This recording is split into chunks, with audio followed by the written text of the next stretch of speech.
Hey guys, so I've literally just got done watching Venom: The Last Dance, and to say this feels like a finale movie is an understatement. I feel like this is definitely okay. We may see not go, okay. I'm gonna put a spoiler alert on the screen, like right here. So for the next 10 seconds, in case anyone feels like this is a spoiler, um, tune out, mute now until this sign goes out. Okay, just for 10 seconds. Okay, three. That's your warning. 3, 2, 1, go. Despite the fact that Tom Hardy makes it out at the end of this film and Venom doesn't, I feel like this is a finale to enough an extent of a finale, but it gives them room to bring them back if necessary. Okay, so that's the little spoiler out of the way, and that is coming down in 3, 2, 1, and done. And we're back into non-spoiler territory. So Tom Hardy's great as ever in this film, and Kelly Marshall, I've got to give credit to her, like, for a directorial debut, especially on a big budget film like this. Like, she kept it solid, she kept it moving. I feel like this movie, as soon as it starts, goes at a million miles a second. Like, it to a point. It's like, if you need, let's say, to go to the toilet, it's very difficult to judge where to go, and that is a big compliment as a film, because you feel like every scene was necessary. This film was so tight. It was so tightly placed, so tightly edited. I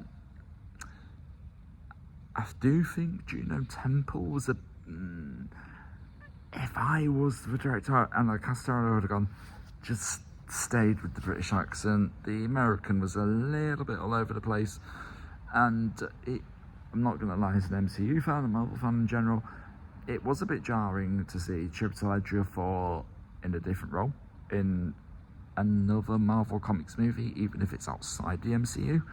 It also was jarring to see Rhys Ifans in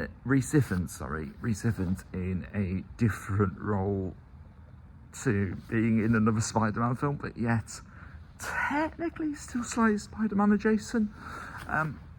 Anyway, so that was a bit jarring, and the VFX, I've got to talk about the VFX. The VFX are outstanding in this film. I couldn't see a flaw in them. A little bit jarring that we didn't really see Noel's face or anything, which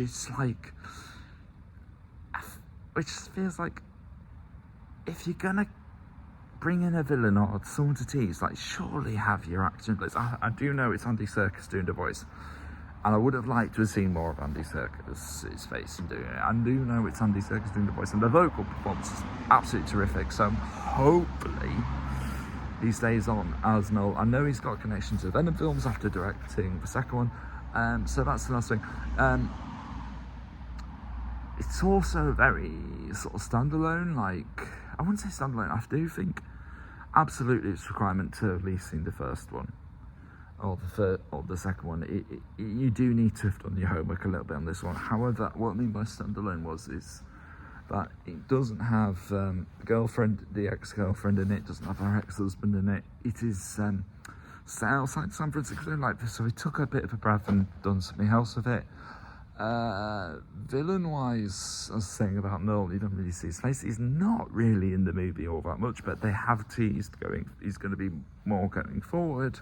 So I think that's fine, because at least they came out and sort of said that already to ease the pre-hype on it. But no, so to get slightly negatives out of the way, but emotionally, man, I was tearing up and crying by the end of this film. It was just so emotional by the end of it, and that's why I said, like, it did feel a bit of a finale. It did feel a bit at the end, and I was tearing up at the end of it. If you've seen it, you'll know why. But yet again, anytime Tom Hardy and Venom are on screen together, it is just glorious to watch, because I don't think you get that many better actors who can just opposite themselves voicing a CGI character, and the action scenes. I mean, I'm not a massive action person to say, like, I'm not gun-tooting action, but every action scene felt important, every other scene felt important to this film. The film was so tightly placed, and it was so fun. If you're a comic book nerd, this movie was fun. And it felt like the true third film in the trilogy, which is the only complaint I gave to Deadpool and Wolverine. It never quite felt like the third film in the trilogy. It just felt like a film in a bigger installment in a bigger franchise, whereas this felt like a third. This felt like it was closing off the story, and it was, honestly, there was times it was just beautiful, and you would just enjoy. And it's like, the film is so camp, by the way. Like, people said Joker Folie à Deux was camp because it's a musical. This film is not a musical, but it's way more camper than that, and it's interesting. It'll be interesting to see how it does. I really hope this film does well. To the point that I'm coming out of the third film and I'm gutted we're probably not going to get a fourth one, but hopefully, if you've seen the spoiler section, you may do. So, I will give this film a solid 8 out of 10 as usual. This is, I mean, it's got a few flaws, but this film was perfect. Well, it wasn't perfect, and he said it was perfect. But this film was such a great time, and I think I might be going to go and see it again, and I would be happy to go and see it again. Anyway, take care, guys. We'll see you very soon.